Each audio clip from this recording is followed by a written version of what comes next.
Good afternoon, everyone. Hope you're doing well. Happy end of Hanukkah. I hope you're having a good start to the week. I'm going to do two Rashis today. I couldn't resist. One from actually yesterday's Aliyah, the first Aliyah, and one from today's Aliyah, the second Aliyah. So the beginning of Vayigash, one of my favorite parshios, we see the encounter between Yehuda and Yosef. This is a moment of the transition in Malchus, transition in kingship in Israel, which is going to go from Yosef to Yehuda. Yehuda steps forward in a very bold and beautiful way in terms of his leadership. And he tells these stories, sort of recaps the story in his frustration moment as Yosef is taken Yamin into prison for stealing from him in terms of the gavia that was found in his bag. So he goes after him in a particularly harsh and forceful way. And in the midst of summarizing the events thus far, he says, Vanomer Laduni, יש לנו אב זקן וילד זקונים קטון, ואחיו מייס, ויבשר הוא לבדו לאמו ואביו אהבו.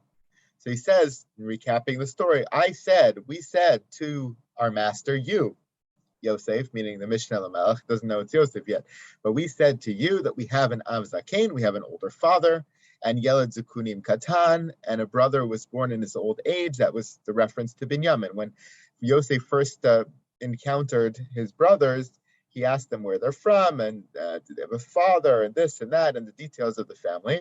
And they revealed that they have an old father, and the reason why the last brother didn't come is Ben Zikunim and Achiv Meis, and his brother had died.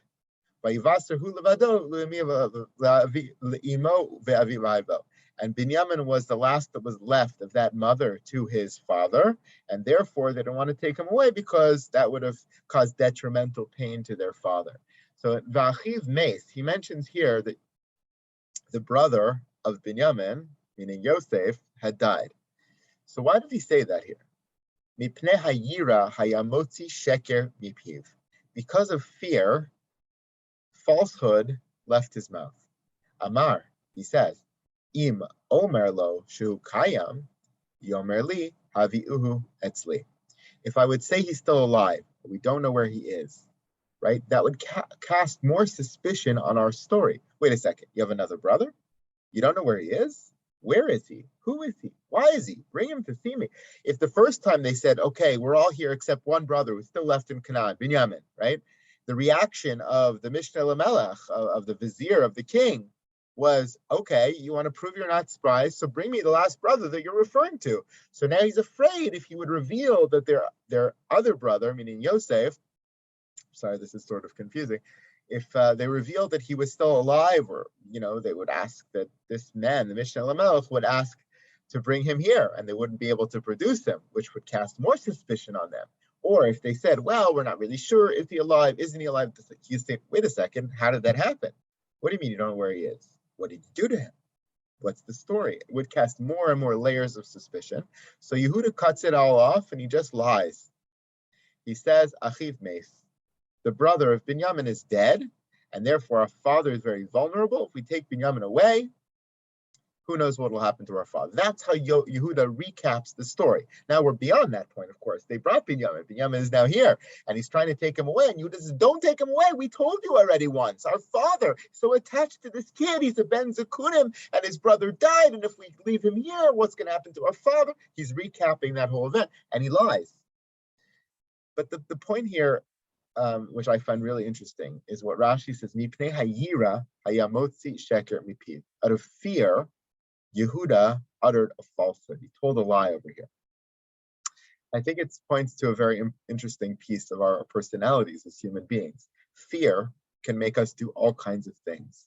When we're afraid of something, it makes us act in ways that we're not necessarily in consonance with the general way we act, or our moral compass, or our values, or the way that we normally conduct ourselves. And I think that's what you see here. He's in a moment of panic. He's in a moment of rage.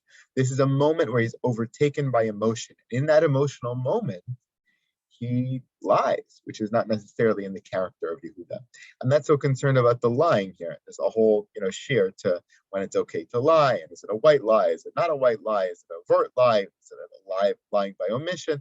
There's all kinds of aspects to this conversation. I'm not necessarily blaming Yehuda over here for what he did, but what I'm pointing out to is an interesting facet of the human condition, which Rashi points to, is that fear makes us do all kinds of things. And I think it's very, very true, something that struck me quite strong. Okay, that's from yesterday's Aliyah. Today's Aliyah, of course, as Yosef is hearing this whole story, he can't hold himself back. The beautiful, famous pasuk says, "Velo yachol Yosef litapek l'chol hanitzavim alav." He couldn't hold himself back any longer. Vayikra hotziu kol ish me'alai. He says, "Get everybody out of the room." Velo amad ish ito b'itvaday Yosef alav. When he wants to reveal himself to the brothers, he first makes everybody leave the room so that he can break down emotionally and can reveal to the brothers, Ani Yosef, I am Yosef. So the instinct that I always had when I read this pasuk, Lo yachol Yosef litapeh, he couldn't hold himself back. And then in front of all the people who are around him, and therefore he asks them to leave. Why does he ask them to leave? The simple interpretation, as I always understood it, was that he was embarrassed. Here's the Mishnah Lamelech. Here's the prime person in Egypt. He's a person of power, of leadership. He can't break down crying in front of all of his servants, in front of all of his interpreters, in front of all the people who were in his palace and ministers, whoever else. So he asks them to leave. So in front of the brothers alone, he breaks down and he cries and he reveals himself in that emotional moment.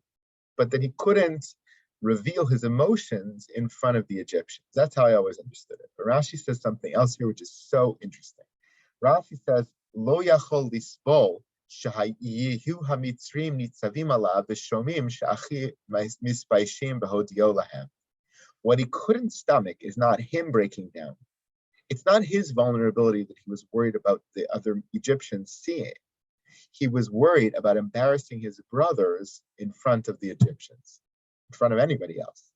He was worried that after he revealed himself, the brothers would be so stunned, so embarrassed, so shocked. He didn't want anybody else to see that kind of pain or vulnerability or embarrassment on the faces of his brothers. He lets everybody else out of the room, not to protect himself, but actually to protect his brothers. It's a beautiful way of looking at this pasuk in an entirely different fashion than we're normally used to.